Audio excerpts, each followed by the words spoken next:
أعوذ بالله السميع العليم من الشيطان اللعين الرجيم. بسم الله الرحمن الرحيم. الحمد لله الأول بلا أول كان قبله والآخر بالآخر يكون بعده الذي كسرة رؤيته أبصار الناظرين ووجدة الناطقين وعام الواصفين الذي ابتدى بقدرته خلق ابتداء مخترهم على مشيئة احترام ثم سلك بهم طريق إرادته وبعثهم على سبيل محبته والصلاة والسلام على الأول العدد والصاحب الأبد أسرته خير الأسر وإطرته خير الإطر وشجرته خير الشجر نبتت في هرم وسقت في كرم سيدنا ومولانا أبي القاسم المحمد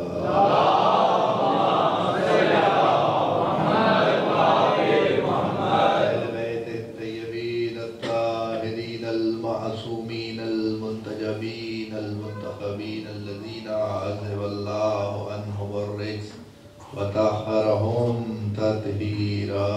اللهم صل على محمد وآل محمد. علامة الباقية ولا أعدائهم ومنكر فضائلهم وغاصب حقوقهم أجمعين من يوم ظلمهم إلى يوم الدين. أما بعد فقد قال الله تبارك وتعالى في محكم كتابه الحكيم وفرقانه الحميد وقوله الحق وأصدق الصادقين.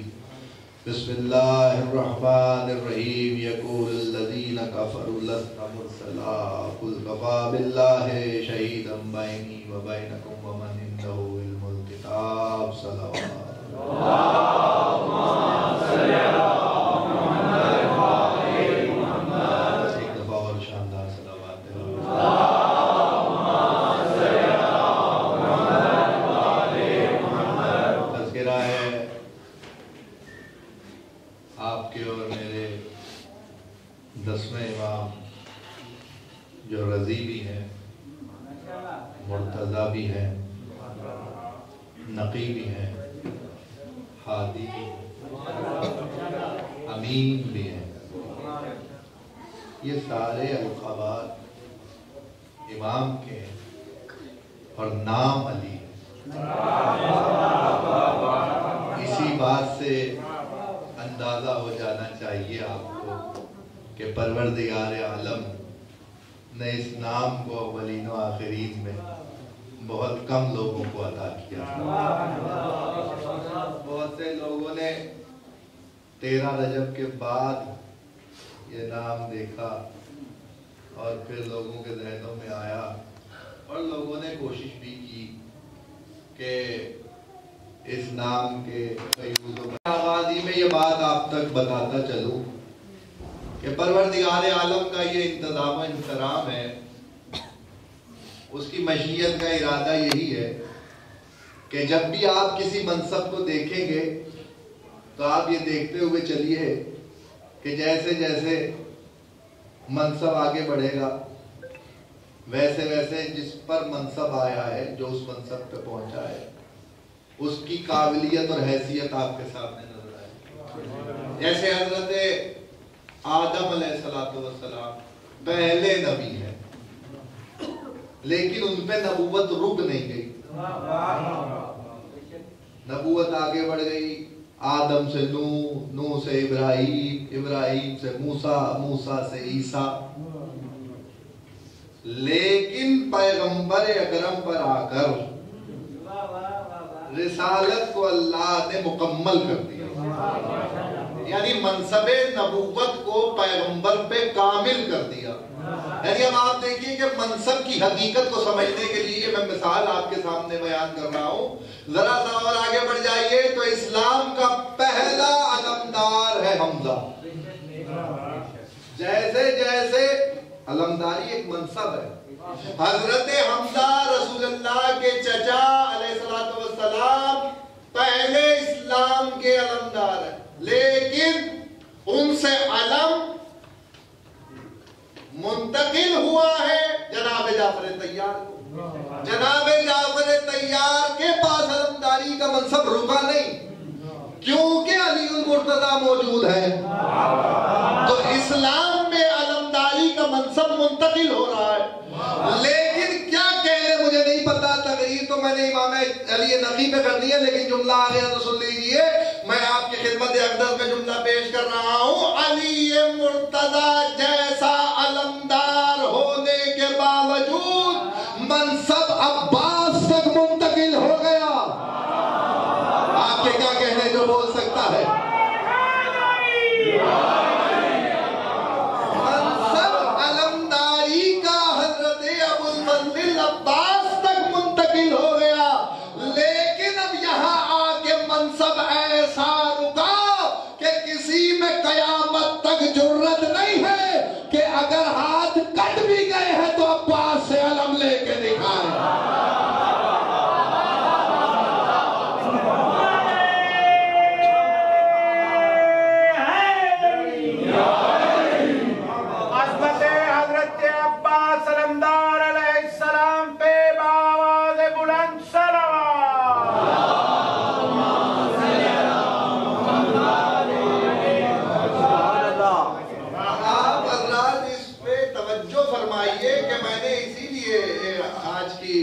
اس مجلس میں جو آیت آپ کے سامنے تلاوت کی ہے اس تک تو میں آتا ہوں تاکہ یہ سمجھ میں آ جائے۔ آپ ذرا غور کیجئے، 12 اماموں میں 4 علی ہیں، 12 اماموں میں 4 علی، اور منصب علویت اگر دیکھا جائے تو اختتام علی نبی پہ، اس کے بعد اللہ نے پھر کوئی امامت میں علی نہیں بھیجا۔ اور اگر یہیں رک کے ذرا سا غور کریں تو میں ایک جملہ اور آپ کی خدمت اقدس میں بیان کر کے آگے بڑھ جاؤں گا۔ پہلے علی ابن ابی طالب علیہ السلام، اور پھر 2 اماموں کا فاصلہ، پھر چوتھے علی۔ توجہ فرمائیے گا، کیا کہنے خدا کی قسم، حضرت امام حسین میں جملہ سن لیجئے، کیونکہ امام نبی علیہ السلام کا فرمان ہے کہ کبھی بھی مجلس کرو تو میرے دادا کو کبھی فراموش نہ کیا کرو۔ ہمارے امام نے ترغیب دی ہے، امام علی نقی علیہ السلام نے تو بہت ترغیب دی ہے۔ مذاہبوں کی منزل میں ذکر کروں گا کچھ آج کی حد تک، بذکر محمد علی بیت محمد کے امام حسین علیہ السلام کے ذکر کی اہمیت کیا کہنے ہیں۔ عظمت امام حسین میں 3 شعبان ہوتی تو پھر رک جاتا، لیکن جملہ سن لیجئے کہ والد گرامی کا نام بھی علی ہے اور بیٹے کا نام بھی علی ہے۔ بڑا تفصیل طلب موضوع ہے اس وقت جو میں نے آپ کے سامنے چھیڑ دیا ہے۔ باپ کا نام بھی علی ہے، بیٹے کا نام بھی علی ہے، یعنی جس سے حسین ہے وہ بھی علی ہے۔ توجہ فرمائے، میں جملہ آپ کے حوالے کر رہا ہوں، جس سے حسین ہے وہ بھی علی ہے، اور حسین سے جو ہے وہ بھی علی ہے۔ میں نے حسین کے لیے ہی یہ دونوں چیزیں دیکھی ہے، علی حسین سے علی، یا مصطفیٰ کہے میں حسین سے اور حسین مجھ سے۔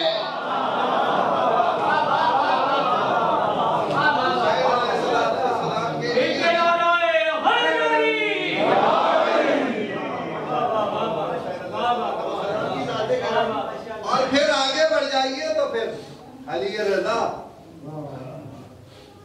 سلطان عرب والعجم، اور پھر منصب علویت علی نبی پہ آگے رکھیے۔ ویسے کیا خیال ہے، شیعہ اثنی عشریہ 12 ہادیوں کے قائل ہیں، لیکن 12 میں جس کا لقب ہادی ہے وہ علی نبی۔ توجہ فرمائیے، میں ایک منزل آپ کے حوالے کر رہا ہوں۔ ان الحسین مصباح الہدی و سفینۃ النجات، حسین ہدایت کا چراغ ہے، ہادی دین ہے، لیکن وہ جیسے سارے سچے ہیں لیکن لقب صادق چھٹے مولا کے پاس ہے، ویسے بالکل سب ہاتھی ہے، لقب امام کے پاس ہے۔ کیوں؟ اس کی کیا بات ہے؟ وجہ ایک میں آپ کے سامنے، متوکل کا زمانہ، سب سے یزید کے بعد سب سے بڑا ظالم گزرا ہے، جس نے اہل بیت پہ اور بنی ہاشم پہ بہت ظلم کیے۔ اس نے جزائری غلام 50 کھلوائے۔ ابراہیم ابن بلتون روایت کرتا ہے کہ میرا باپ بلتون متوکل کے دربان میں سے تھا، اور میرے باپ نے وہ 50 غلام ایک جزیرے سے منگوا کے دیے جنہیں کسی کا بھی کچھ پتہ نہیں تھا۔ توجہ فرمائیے گا، بڑی ایک اہم منزل آپ کے حوالے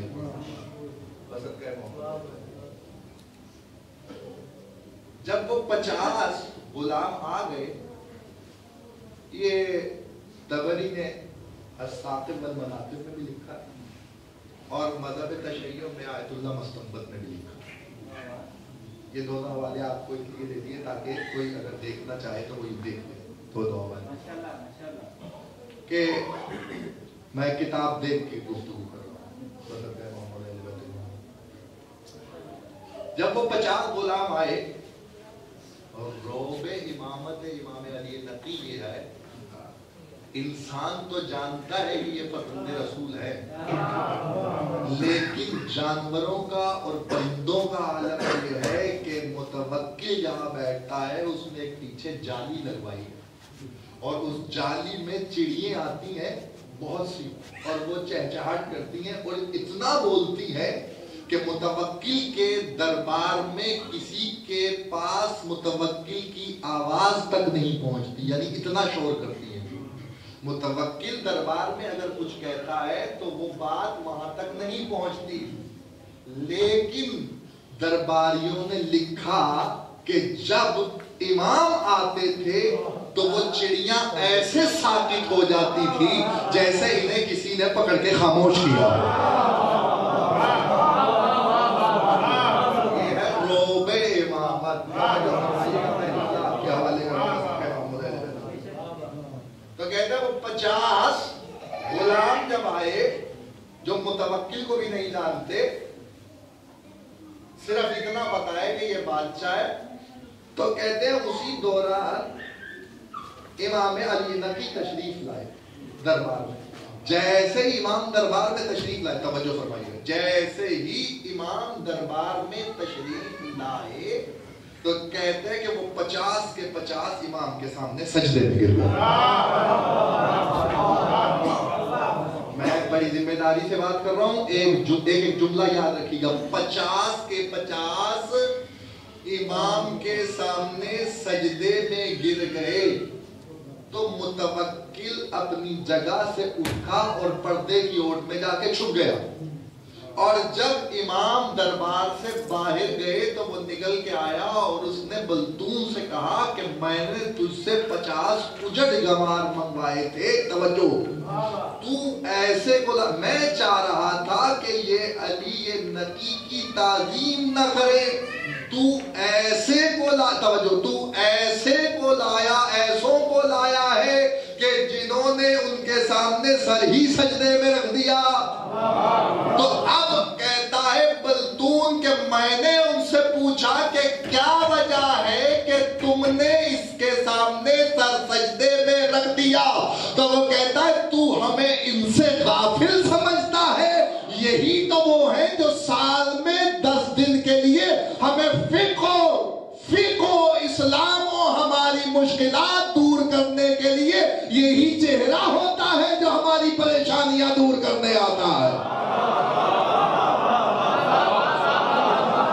ایک بھی بتاتا ہے، اسلام بھی بتاتا ہے، ہماری پریشانیاں دور کرنے بھی آتا ہے۔ تو متوکل نے حکم صادر کیا، ڈاکٹر صاحب بڑا اہم جملہ آ گیا، بہت اہم موڑ پہ آ گیا ہوں تقریر کے، متوکل نے حکم صادر کیا کہ ان کی گردنیں اڑوا دو، ان کی گردنیں اڑوا دو۔